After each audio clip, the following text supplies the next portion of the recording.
Hey guys, I'm going to break down Madonna's recent interview on Jay Shetty's On Purpose, which is one of the top podcasts worldwide. Madonna, welcome to On Purpose. We don't see you doing interviews maybe even for the last 9-10 years, or give or take. What's your intention for being here today? Why now? Why today? I became interested in micro expressions around that Johnny Depp trial, and here we see a mix of nervousness, maybe thoughtfulness, and anticipation. Just pay attention to Shetty because you can see that as a baseline. It's not like across the board, everyone who does that has that. But with him in particular, you can see it, and we can use that to go back to if you want to consider other times when he tucks his lips tightly in. Today, I would like to talk about my spiritual life and the spiritual path that I've been on for over 28 years. Why now? Why today?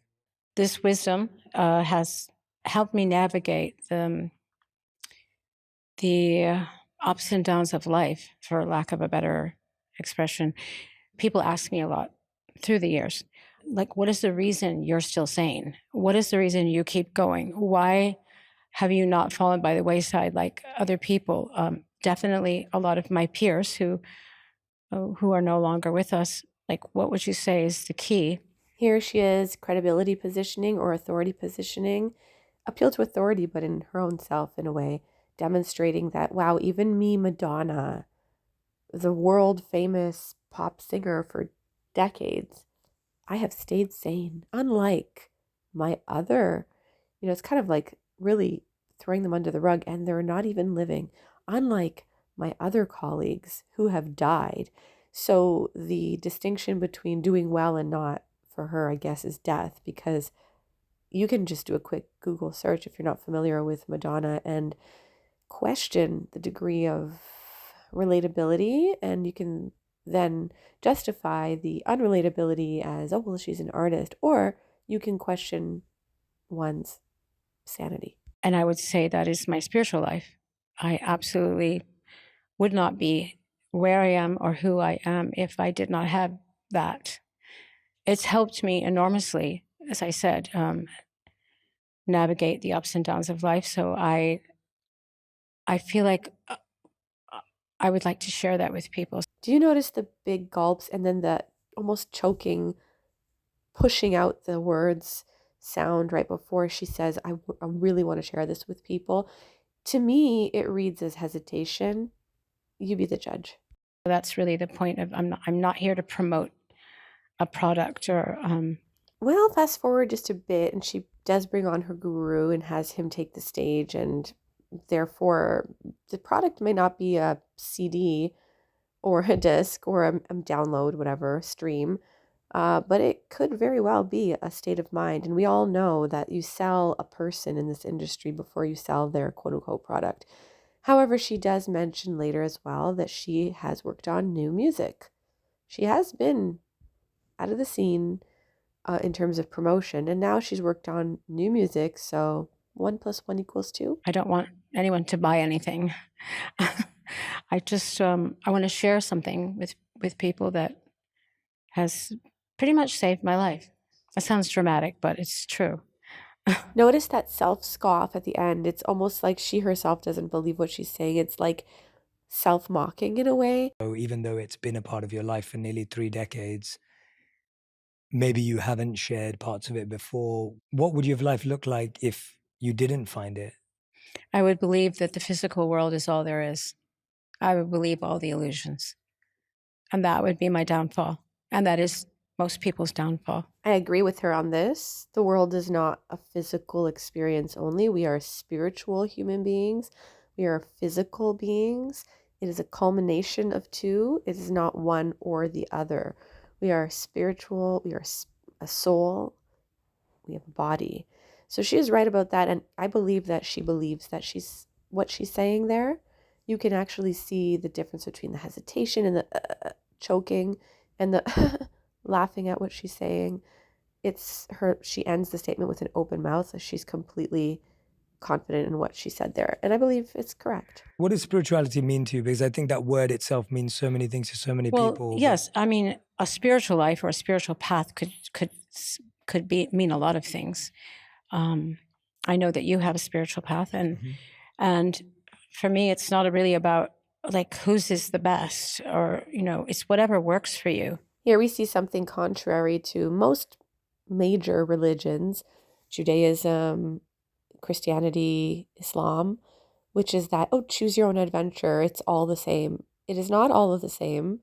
A Christian would never say it's all the same. In fact, there is one clearly defined, clearly experienced God, the Holy Trinity, Jesus Christ, the Father, and the Holy Spirit in one Trinitarian God.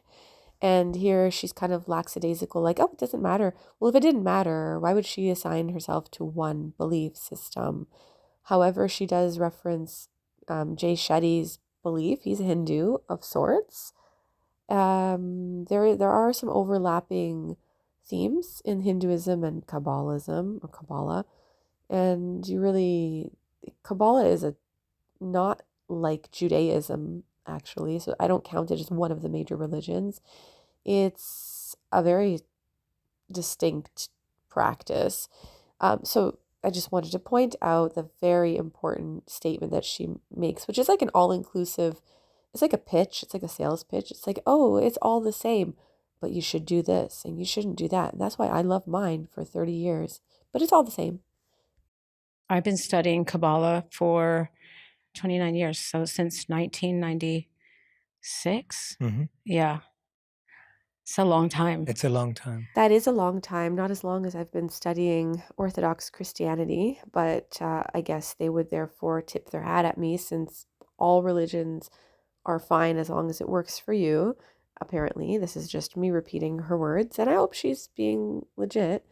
And I guess establishing herself with some sort of authority, because it's been for her 30 years, and she's not selling anything, but she's on one of the biggest podcasts in the world right when she's kind of about to share some new music, and brings on her teacher. So it's definitely like, Madonna doesn't do anything willy-nilly. These are very, very intentional, business-minded people.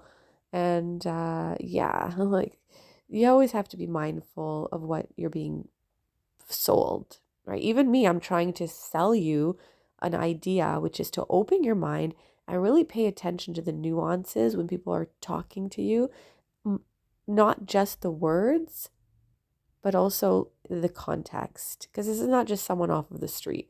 This is someone that the world has known for decades and followed. So there are some elements of what she's saying here that I find endearing, even. Like, I relate to them. I like the way she describes certain things in the rest of her interview.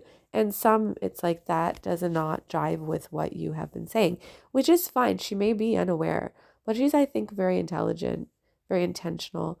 And I do believe that the 30-year thing, it couldn't have gone that long for somebody so intelligent, so connected, so exposed to various things, the world, literally the top of everything. I don't think that she wouldn't have been exposed to a better example of Christianity, because she does mention later her experience with Christianity and dismisses it entirely because she didn't like the way her dad answered a couple of questions about her upbringing as a Roman Catholic, because she's Italian. That's not enough for somebody like Madonna. Don't you think she would have delved deeper, considering she just dedicated decades to a little known way of life? More food for thought for you. And I'm not a frivolous person. I don't suffer fools gladly.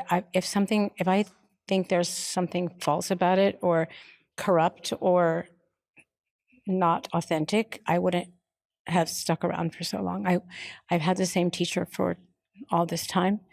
I feel like, almost like it's my responsibility to share with people, because I feel like people need guidance.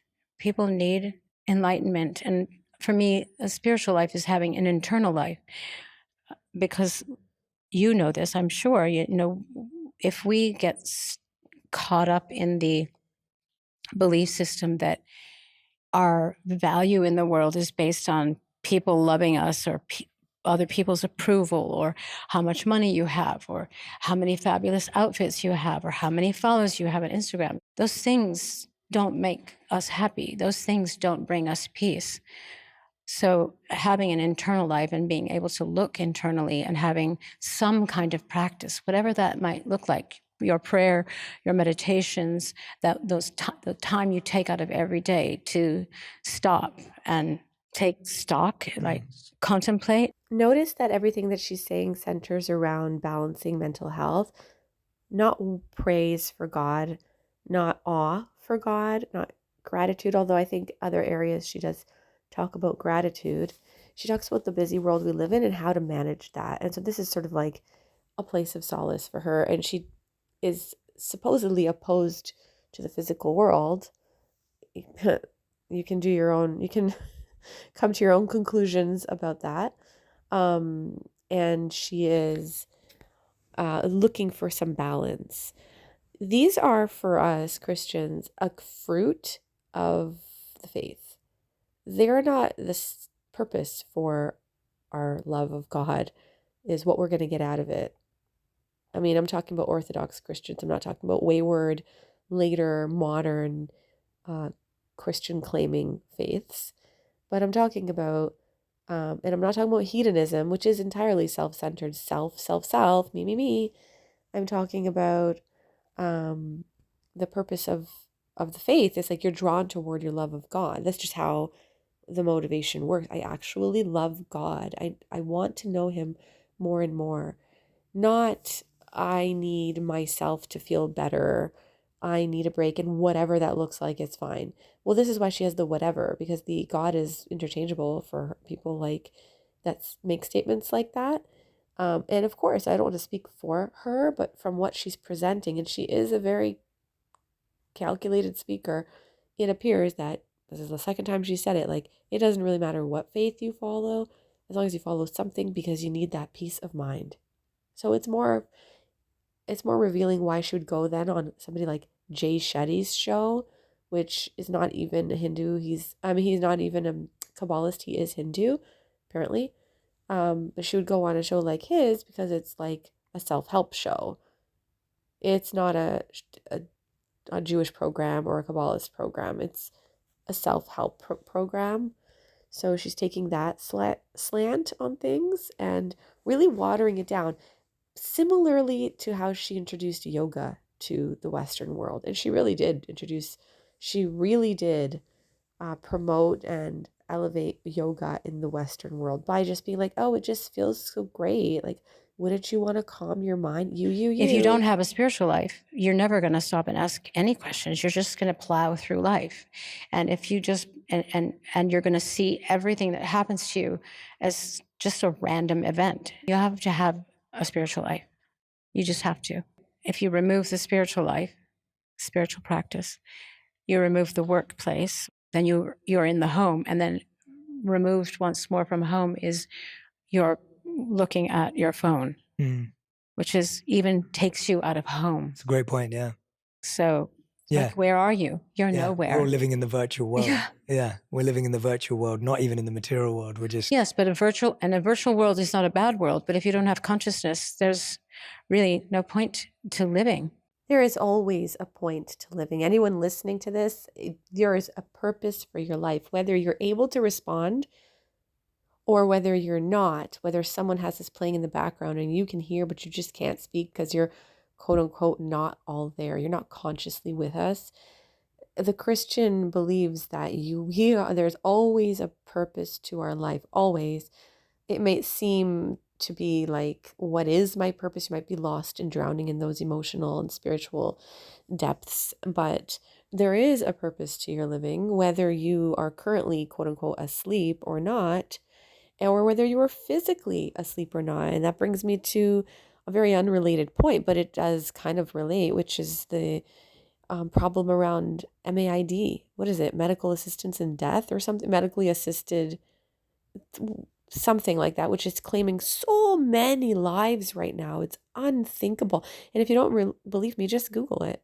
The stats are so high, it's being pushed. She's not saying that, but I'm just extending the concept of the purpose and the value of life. All life is valuable to God. All of it. You're an intentional creation, and so is everyone else. And the purpose of living when you're asleep is still very strong, incredibly strong, in fact.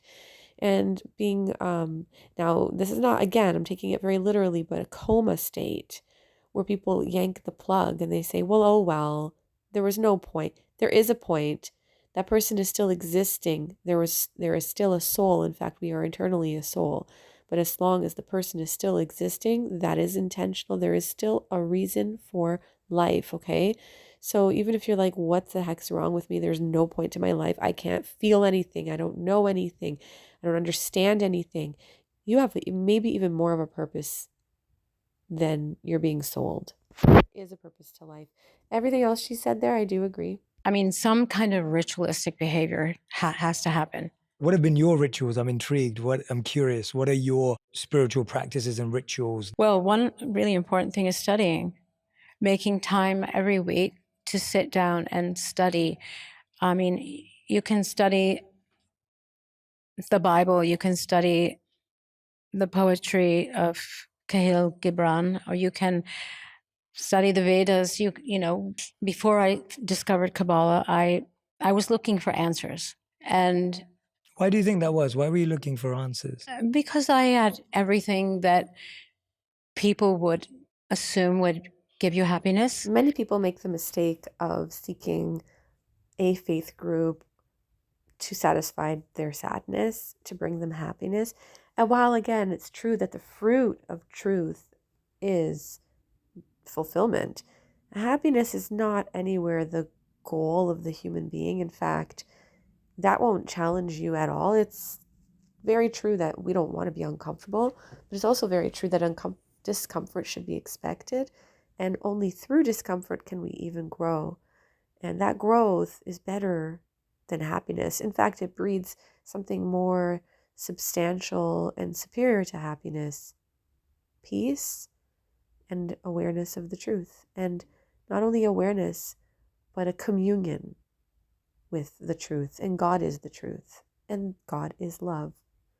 And truth and love are paramount to happiness. And notice how she mentioned that, well, you could read the Bible, or you can read poetry, or you can read anything. Just do something repeatedly. No, she doesn't believe that. Maybe that was her like doorway into studying any kind of faith. But that is definitely not the answer to the question, hey, Madonna, what are your ritualistic behaviors that keep you sane? And I think that was an intentional skirt. I wasn't happy. And I naturally sought out, well, when I was a dancer, I had a roommate. She was a Buddhist, and she would get up and chant every day. And so I was very intrigued by that. Like, nothing bothered her. You know what I mean? Everything bothers me. I wouldn't say she was peaceful all the time, but I was just struck by her confidence and her knowingness that everything was happening for a reason. She never got upset about things. And this is in the beginning of my career when I was living in New York and I was broke, and a lot of crazy things happened to me. Really scary, traumatic things. And I would always ask her name is Marianne. I would always say, why are you never upset? So I attributed that to her spiritual life, but it didn't speak to me. And then later on, I started practicing yoga, Ashtanga yoga. And my teacher, Eddie Stern, he still has a... Love Eddie, he's great. You know Eddie? Yeah, I do, yeah. Yeah, he's amazing. People would come into his practice, his studio where he taught, and they wouldn't even do the poses. They would just go and sit in front of the statue of Ganesh or light candles or prayer. And I realized, are you breathing? And I'd say yes. And he said, you're practicing yoga. So I realized that I was too caught up in the physical poses. And he's like, no, you don't understand. You're missing the whole point. The poses are just something that you do to breathe through, to calm your nervous system down, and to bring you back to your center. And that really spoke to me. There was a big, it was a painting on the wall of the yoga studio. It says desire and detachment. And I said, what does that mean? And he said, well, of course, we want all the beautiful things in life. We want all the pleasures. We want all the happiness. We want it all. There's nothing wrong with that. but you can't be attached to it, because then if you're attached to it and you don't have it, what's going to happen to you? So I studied that for a while, and I studied Sanskrit. I had a teacher, and, I learned that the vibrations of the letters, had a calming effect on your nervous system and centered you and placed you firmly rooted in the earth. And all of that made sense to me. I suddenly realized I'm going to be responsible for another human being. What am I going to teach her? I will never go back to the nobody life I had when I was a child growing up. When I was pregnant, I suddenly realized I knew nothing. I was at a dinner party at my friend's in LA, and there was a woman sitting next to me, and I knew her vaguely. She's a costume designer. She was a costume designer. Her husband's a director. And she said, "Oh, you should come with me to class." And I said, "What class?" I'm open to classes, by the way. I love being a student. So what's the class all about? She said, "There's a teacher there. It's something called Kabbalah. It's next to a synagogue." And I was like, "Wait, so he's Jewish?" And she said, "Yeah, but it doesn't have anything to do with being Jewish. It's just a belief system, not a belief system, like a philosophy about life that, you could learn a lot from." And I said, "Okay, I'll go." So I did. And that's how I met my teacher. And I literally would sit in the back of class for years. Mostly men were in the class at the time. It was, but everything that he said seemed to make so much sense to me and gave me courage to be who I am and who I'm meant to be, and made me actually think about intention and a real sense of purpose. Because my sense of purpose can't just be, I want to be rich and famous, or I want to be popular, or I want to sell a lot of records, because none of that lasts. But it wasn't until I went to class that I actually started thinking about those things. So I just kept going. And here I am today. But, motherhood or being a parent is really what made me start asking questions that I should have asked them sooner, but I didn't, because I was just caught up in my self. I think a lot of people assume that spirituality and success don't go together. A lot of people would think that's absurd. Those are narrow-minded people. I mean, you need to be spiritual to be successful. Success is having a spiritual life, period. I was telling him about Kabbalah. He's like, "Oh yeah, that makes a lot of sense because you grew up as a Catholic. I know how religious your mother was." And I was like, no, that's not what it is at all. It's got nothing to do with religion. If you didn't have a spiritual path, you wouldn't be as successful as you are today. I will make that assumption. You 100% can have a spiritual life and be successful. I wouldn't be here if I didn't have one. Your spiritual life has directly impacted your art. When did you feel it was first introduced to your art? How was it introduced? How would you use it to inspire your art? About a year after I started studying, I made my Ray of Light album. And that is 100% influenced by my study, my spiritual practice. Like a door opened for me. And I suddenly, and maybe I was spiritual without knowing it, unconsciously. And some things happened. I mean, often things would happen where I would have visions, or I would get ideas and I would manifest them. And if you're too busy to sit for a moment and think, wow, that's so amazing what just happened, I channeled that. You don't actually know that you're tapping into another dimension until you start paying attention to the idea that there is more to life than you and I sitting in this room on a chair. If you believe in energy and you believe in universal laws and you believe in quantum physics, the possibilities are endless. And miracles, the idea of miracles is not a foreign concept. It's not a lucky strike. You know what I mean? It definitely affected my work. I became conscious of the fact that I am channeling light. That's what I'm doing. I don't own it. It's not mine. I am a vessel for it. I'm a vessel for this light, which in turn, my goal is to share with other people. Now, I can do that through my work. I can do that through my music. I can do that through my relationships with people. I can do that as a friend. I can do that as a mother, as a parent.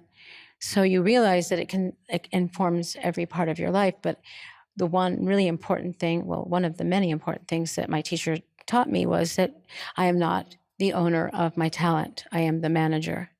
As long as you keep that consciousness and you're aware, like people who run to say, I did that.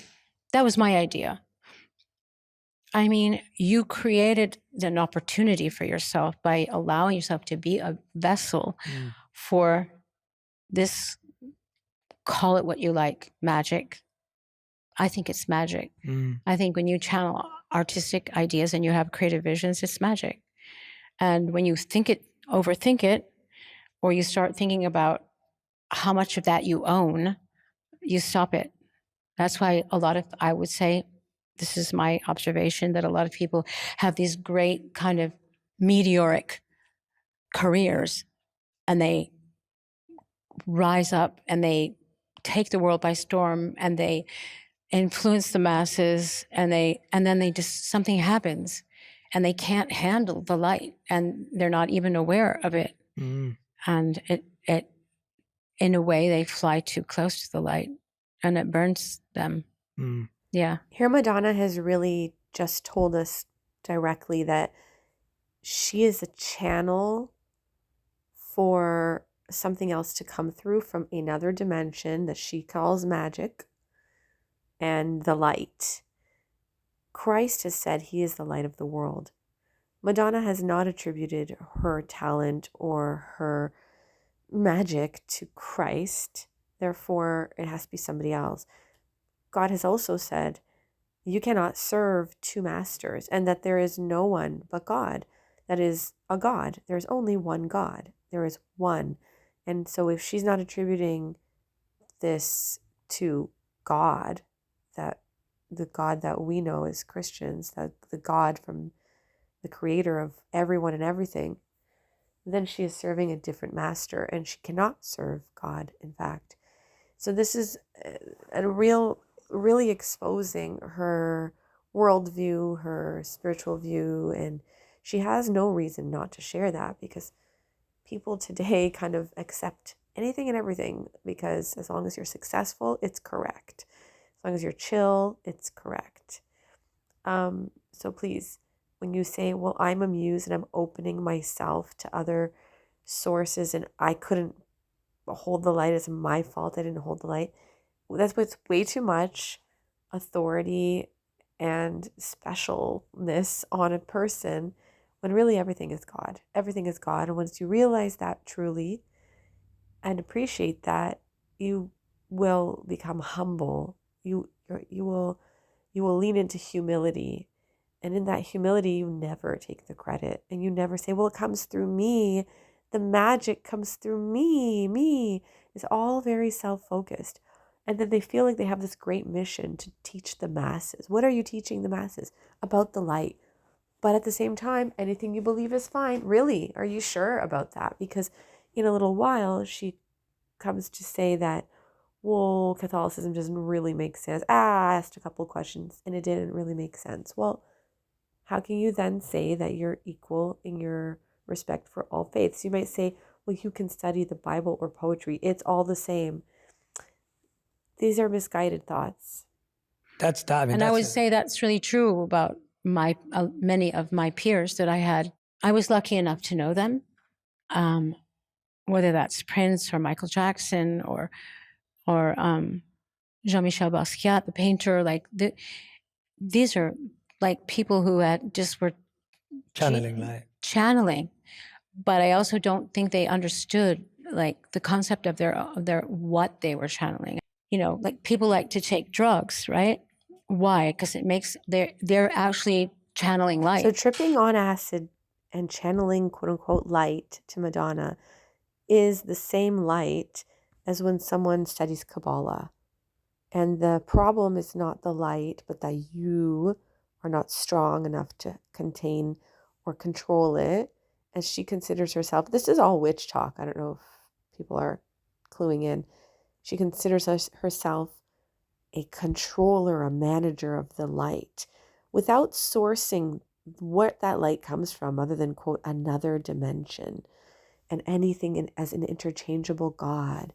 But if you don't respect and acknowledge it, you will lose it. So at the root is control and self.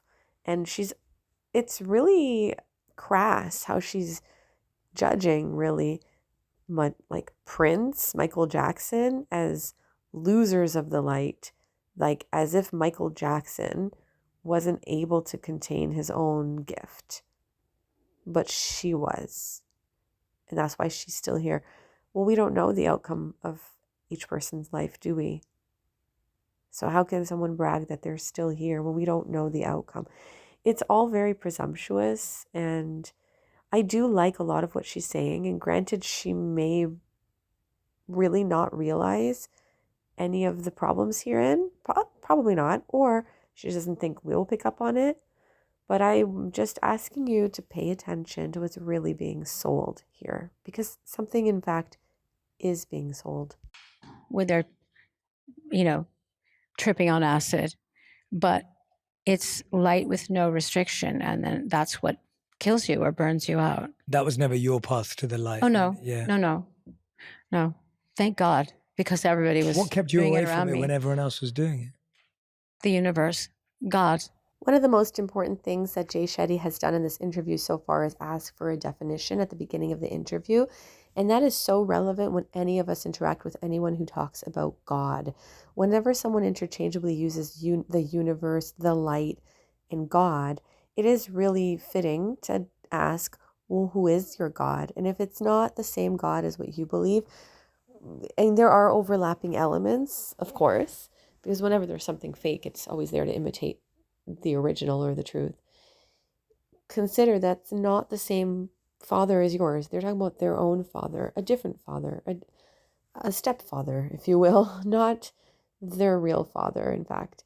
So please be mindful when people use the word God, it doesn't necessarily mean the same thing to each of us. As we noticed them discuss earlier in the interview, spirituality means different things to different people, and it merits definition. When I came to New York, when I was broke and I had no friends, nowhere to live, nothing really, what protected me from, I was held up at gunpoint, I was robbed, like I was raped, like all these horrendous things happened to me, but I just feel like I've always had a guardian angel. It took me a minute to figure out that how blessed I was and that the universe was protecting me and looking out for me. Was that a realization that came after? Because when you talk after what? Well, when you talk about the events of, getting raped, being held at gunpoint, these are extremely traumatic, stressful. The most extreme. If you go back just a quarter of a second to that eye roll, I think it's so telling of her personality and her coping skills. It could be a detachment because, okay, you mentioned it, Jay mentions it as a trauma and a stressful event. And she's like, yeah, and then immediately depersonalizes from it, rolling her eyes, and kind of like the next thing he says, she kind of like gives a little proud smirk. It's very interesting how people manage experiences, isn't it? Tragic events people could go through in their life. It's a smirk, but it's also, look at her. It's like, who better not? And if you see the ends of the nose, kind of like, I don't know the terminology for the part of the body, but the end of the nose and like the bottom of the cheekbones, it goes up almost like it's like a disgust, which makes sense. But I think she's more so like, why would you bring like a disgust of having it be revisited on an emotional level? Because she wants to make the statement like, well, I overcame those things. She doesn't want to be like, hey, Madonna, that was traumatic. That was scary. That was extremely stressful. You better not go there. And then her lips are pursed too, right? So it's like something I don't want to talk about, which makes sense. I'm just talking about how she addresses this. It's more so like, okay, well, I'm strong, and something to notice. What kept me going? I don't know. like I said, guardian angels. But again, I wasn't conscious of it until I was pregnant. Then I started to see, like, everything started to like come into focus for me. But it's not, I make it sound like it's an easy thing. Like, studying, like, the more you know, the harder everything is. And the more enlightened you try to become, the more conscious you try to become, the more tests you have, the more, it's like, why? Like the more you know, the more you realize you don't know. And the more you aspire to be conscious, the more you feel like everyone's trying to drag you down and take you out of it and convince you that it's not true, or, the tests. Yeah. And, life is a test, let's face it. You're one of the best-selling artists of all time. When you, like you said, you named the company, there's only the Beatles, yourself, Michael Jackson, that sit in this esteemed group of individuals who've achieved incredible things. How did you hold on to that beautiful belief that you're not the light and you're a manager of the light when anyone else could easily believe they were? By continuing to have a spiritual practice, a spiritual life, by continuing to study. Like, always pulls you back to center. Were you able to keep it up when you were like on tour or when you were building your album? Absolutely. Wow. I drove everyone crazy. My manager's like, why can't we have shows on this night? Or why are you late? Because I'm praying. Like, what, you know what I mean? Like, no. Would you people pray who before are a only show? focused on, absolutely, pray before every show. But well, there's a ritual in itself, and that's good to know for those people going to the live shows. But it's not religious, right? people who are focused on making money are definitely not focused on spiritual life. Okay, here we agree. But look at what she says right afterward. It shows the hypocrisy and the just disconnect completely from what Christianity teaches, which is that you cannot serve two masters, for you will either love one and hate the other, or vice versa. The next thing she says is, no, you have to have both. You have to have your feet in both worlds. No. You have to have your feet in both worlds. And So you literally wouldn't do a show on a day because that was your study day? Yeah. Or I would be late. My mother died after giving birth to all my brothers and sisters. So literally, like the year after my youngest sister was born, my mother died. So I always equated motherhood with death. So and I also equated it with, I could see she was not happy. I could see she wasn't living the life she wanted to live. I equated it with death, or I equated it with no freedom, or I equated it with no life except taking care of other people. And so when I came to New York and I started my career, I was like, no, this is not for me. I don't want to be a mother. I don't want that. I wasn't saying it out loud, but I was thinking that. Like, why would I give all of this up? I worked so hard for it. Well, one day I found that I was pregnant, and I had been running away from it for so long. And I wouldn't say I was in a stable relationship, but I loved her father. I've just been living this, completely selfish life. Honestly, I was scared shitless, and I wasn't in a traditional relationship. And once again, like, this is the story of my life. I keep finding myself in unconventional, unfamiliar places, and I have to keep adjusting. And I would say that is also the reason that I am still here and still going and have the strength to fight things, or just to survive. Because being too comfortable in life, I would say, is the downfall of a lot of people. In the beginning, you take risks and you get out. I feel like that happens to other people, not me. I think I've always felt like an outsider in life, and not fitting in is what saves you. And that, studying Kabbalah, nobody else was interested in it, not my friend group. And if I would speak about it to people, they'd be like, oh, that's really interesting. Having a spiritual life isn't necessarily going to make you popular. But if you're a conscious person searching for truth, then it's going to be interesting. Like, I'm interested in your spiritual path, your spiritual life. I want to know what you do, what it does for you. Mm-hmm. I want to know how you do it, because I'm curious. And curiosity and being an outsider, and those are the things that actually save you, even though it's not supported in our society, like to think outside the box. And now we live in a world where everyone follows algorithms, and algorithms are the opposite of taking chances. They're the opposite of being unique. They're the opposite of spiritual life. They're the opposite of consciousness. That's why artificial intelligence cannot duplicate consciousness.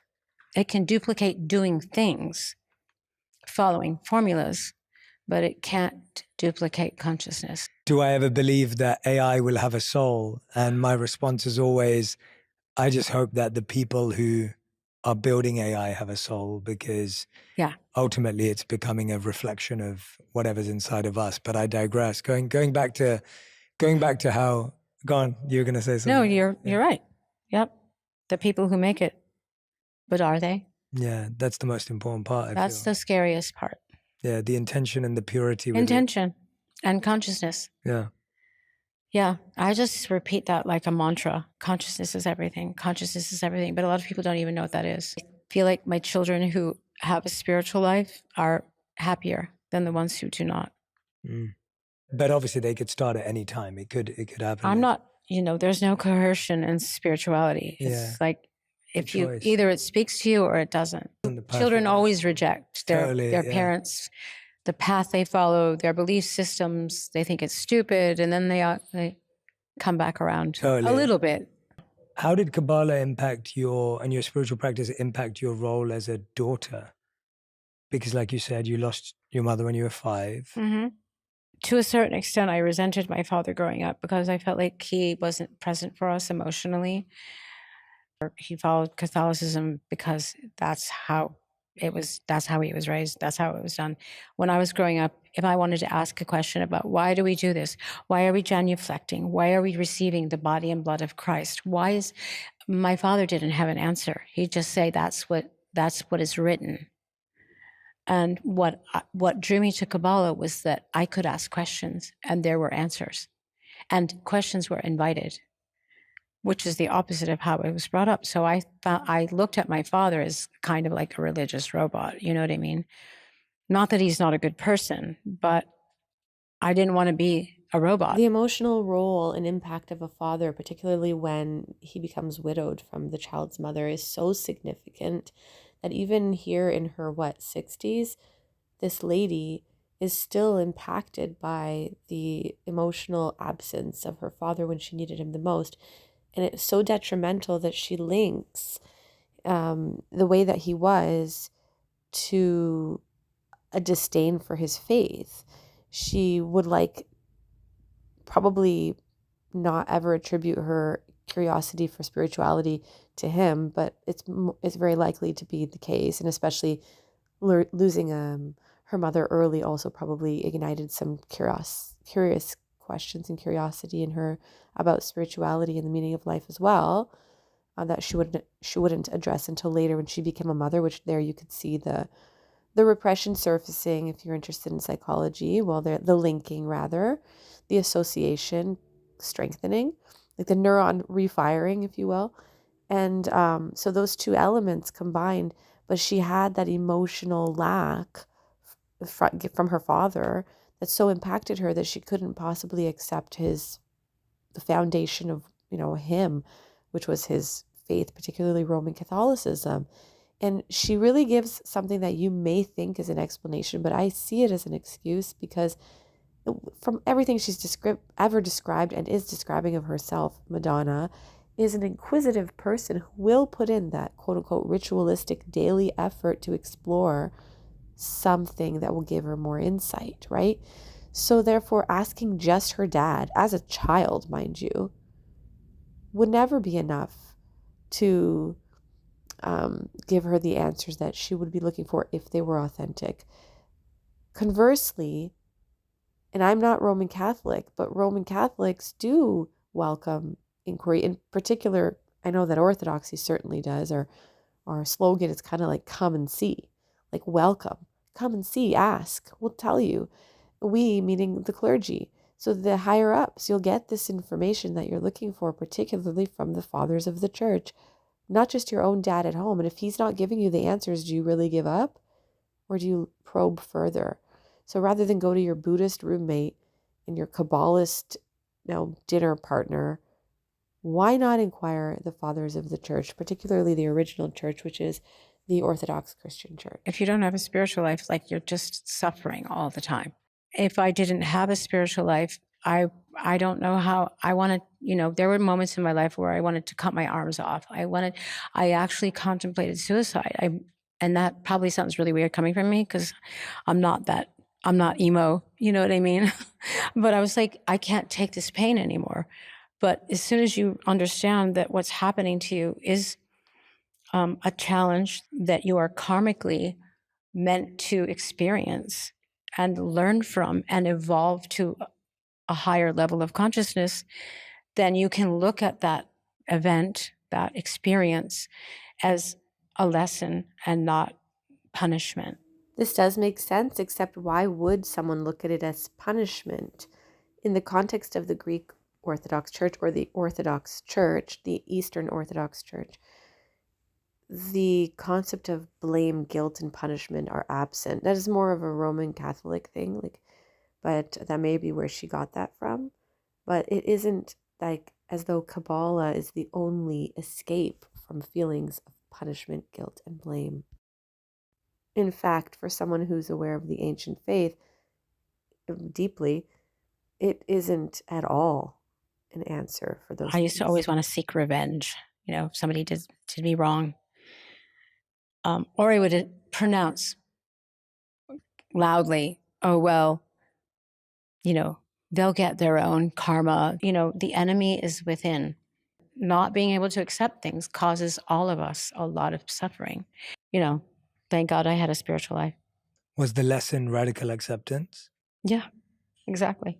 Radical acceptance is just accepting that what is happening to you is meant to happen to you, and that you're going to be okay. I mean, it's not an instant thing. There's no such thing. Our souls choose the lives that we are born into, the circumstances we are born into. How am I not showing up for other people? How am I abandoning other people? How am I abandoning myself? How long have I been not listening to myself, my inner truth, my inner voice? That really is an important lesson. I agree with that. When you're dealing with something in your life and the matter keeps repeating itself over and over, and you seem to be like, why is this happening to me? It is really important to look at some accountability. That's actually very vital. It's actually very responsible and very rational to do. It's very helpful. It's very healing even. And of course, the world is always improved with people taking accountability. And even when the conflict is internal. So you take the accountability and you say, hold on just a second. I can't really change the fact that this person passed away. Like in her case, her mother, she said she felt abandoned by because she passed away when she was only 5, or by her father being emotionally absent. Like you can't really change that, because we can never change other people. We can't even change ourselves if we're real, unless we put in extreme effort. And that is the whole point of the faith effort, is that it does take all that effort to even try to improve yourself. So we don't try to change others because we effectively cannot. And if you do ever have the success of changing somebody else, know that that is temporary. But I digress. It is valuable to take responsibility and sort of flip the issue and say, okay, well, what can I control in this? And in her case, she said, you know what the greatest lesson was, and I agree with this, to look at myself and say, well, how do I do that to people? Do I do that to people? Do I abandon them? How? And also, how do you do that to yourself? Do you self-abandon? And yes, if you're lamenting and regretting and feeling guilt over and over and over and over about things and keeping stuck and all that, you are abandoning yourself. Maybe you have a little bit of not enough and just a little bit of ability to crawl out of that at this particular point in time. But at least recognizing, well, what can I try to heal, or what can I try to improve on? And in our case, take it to confession, take it to your spiritual father, which is an accountability partner in a sense, for lack of better expression, and take it to prayer and take it to God and really do the inner work and all of these cliche terms, but they really do lend to catharsis, the inner cleaning, and repentance, which is the only way to rid of these concerns of yourself and to improve, is the only way. What's the difference between self-blame and accountability? Okay, well, self-reflection and acknowledging and being accountable for your behavior is not the same as feeling guilty. That feeling guilty is just you're consumed with your ego. Shaming yourself. Yeah. So you're not going to get anywhere with that. That just stops any kind of growth from happening. Swallow your pride. Tell your ego to shut up, basically. You mentioned the word manifesting earlier, and channeling and being a vessel. If you're manifesting things and you're not conscious that it's a gift from the universe, from the light, from the creator, whatever you want to call it, if you're not aware of that and you're not conscious, everything becomes finite when you're not manifesting with the consciousness that you are channeling something. You don't own it. In Orthodox Christianity, we name our God. We pray specifically to God. We identify and name God. When you don't know, and she's admitting to not knowing who or what this universe, source, light is, there's no definition of what it is. There's no character. There's no idea. It's a very vague, all-inclusive thing that is not Christ, because she's opposing the Roman Catholic traditional belief system. So she is identifying this as like, okay, open yourself, accept it, blame yourself, humble yourself to this thing, and it will give to you. And if you respect it, then you won't lose the thing. So really stating that you're opposing the physical world, but then really being led by something out of the physical world to give you the pleasures of the physical world, even wherein you claim to be detached from them, which may or may not be the case. Who am I to say? It's all a hypocrisy. It's very cyclical hypocrisy in my experience as a Christian, having studied other faiths, and in my experience as a human being. So these are things to consider. And so sometimes what she says does resonate. And sometimes it makes me want to be the one in that chair and think, let's have a talk, Madonna. The interview continues, but I'll stop it here for now and give you a chance to comment, subscribe. Let me know if this is the kind of video you want to see more of.